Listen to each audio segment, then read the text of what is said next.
ஓம் சாந்தி. K Surajbhai அவர்களின் தாரணை வகுப்பு. பிப்ரவரி 2, 2025.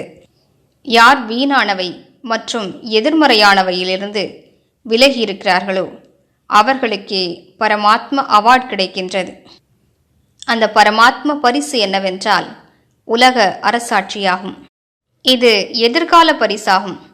தற்காலத்தின் பரிசோ முழுமையான சுகமாகும், முழுமையான அமைதி, பரமாத்ம அன்பு, அனைத்து பொக்கிஷங்கள். இவற்றால் ஆத்மா முழுவதுமாக திருப்தி அடைந்து நிரம்பி விடுகின்றது அநேக வரங்களினால். அப்படிப்பட்ட ஆத்மாக்களை பாபா நிரப்பி விடுகின்றார். எனவே வாருங்கள், நாம் அனைவரும் யோக பயிற்சியினை அதிகரித்து வீணானவை மற்றும் எதிர்மறையானவையிலிருந்து விடுபடுவோம். நமது யோகத்தின் சார்ட் மீது நாம் மிகுந்த கவனம் செலுத்த வேண்டும். வெறும் என்னுடைய பாபா என்று கூறி திருப்தி அடைந்துவிடக்கூடாது. பாபாவுடன் உறவை இணைத்து கொள்ள வேண்டும்.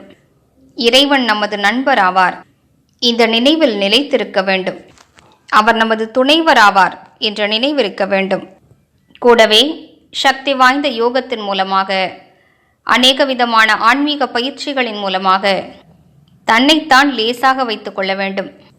மேலும் விகர்மங்களை அழிக்க வேண்டும். யோகத்தினால் 5 சொரூபங்களின் பயிற்சியினால் விகர்மங்கள் மட்டும் அழிவதல்ல, மாறாக அனைத்து நற்குணங்கள், முழுமையான தூய்மை தன்மை, பயமற்ற தன்மை, ராயல் தன்மை, மேலும் அநேக அழகான தாரணைகள் வாழ்க்கையில் வந்துவிடுகின்றன. நாம் அன்பானவராகவும் விலகியவராகவும் இருக்க தொடங்குகிறோம். மனம் அனைத்து விஷயங்களிலிருந்தும் விலகத் தொடங்குகிறது. அனைத்து கர்மேந்திரியங்களின் ரசனைகளும் பின்தங்கிவிடுகின்றன. ஏனென்றால் அதிகமான ஈஸ்வரிய ரசனை அனுபவமாகிறது. நமது யோகத்தின் முயற்சியின் மீது மிகுந்த கவனம் செலுத்துவோம்.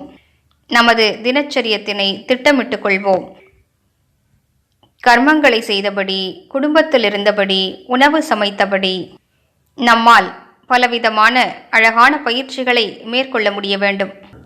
சுயமரியாதையில் நிலைத்திருப்பது, அசரீரியாக ஆவது, பாபாவுடன் உரையாடல் செய்வது, இவை அனைத்தும் கூட யோகத்தில்தான் கணக்கிடப்படுகின்றன.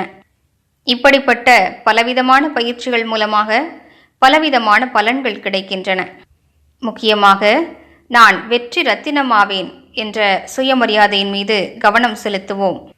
இந்த சுயமரியாதையினை பயிற்சி செய்வதால் மாயாவை வெல்லக்கூடிய எந்த ஒரு சக்தி நமக்குள் இருக்கிறதோ அது வெளிப்படையாக இருக்கும். அதன் கூடவே நான் மாஸ்டர் சர்வசக்திவான், வெற்றி ரத்தினமாவேன், மேலும் மாயையை வென்றவனாவேன் என்ற பயிற்சியை மேற்கொள்வோம். தனிப்பட்ட முறையில் ஒவ்வொரு விகாரத்திற்காகவும் பயிற்சி செய்வோம். நான் காமத்தை வென்றவனாவேன், கோபத்திலிருந்து விடுபட்டவனாவேன். இப்படிப்பட்ட பயிற்சிகளை அதிகாலை வேளையில் மேற்கொள்வதனால் மாயாவை வெல்வதற்கான சக்தி நமக்கு கிடைக்கப்பெறும். ஆனால் சர்வசக்திவானுடைய சக்திகளை கிரகித்து கொள்ளும் போதுதான் விசேஷமான சக்தி நமக்கு கிடைக்கிறது. இந்த சக்திகளை பரந்தாமத்திற்கு சென்று பெறலாம், அல்லது கீழே பாபாவை அழைத்து அவரிடமிருந்து பெற்றுக்கொள்ளலாம். இப்படிப்பட்ட பயிற்சிகளை முழு நாளும் செய்து கொண்டே இருக்க வேண்டும். எங்களுக்கு நேரமே இல்லை என்று யாரும் கூற முடியாது. நேரத்தை சரியாக மேனேஜ் செய்ய வேண்டும். நீங்கள் முழு நாளும் கணினியில் வேலை செய்கிறீர்கள் என்றால் இடையிடையே 2-3 நிமிடங்களுக்கு உங்களது காரியத்தை நிறுத்திவிட்டு நல்ல பயிற்சியினை மேற்கொள்ளுங்கள். ஒரு நாளைக்காக ஒரு பயிற்சி என்று புத்தியில் பதிய வைத்துக் கொள்ளுங்கள். இன்று நான் இந்த பயிற்சியை செய்ய வேண்டும். பலவிதமான கர்மங்களில் பலவிதமான பயிற்சியை மேற்கொள்ள வேண்டும் என்ற உறுதியான எண்ணம் வைப்போம். எனவே நல்ல யோகியாக ஆவோம். அவரது குடைநிழலை அனுபவம் செய்வோம்.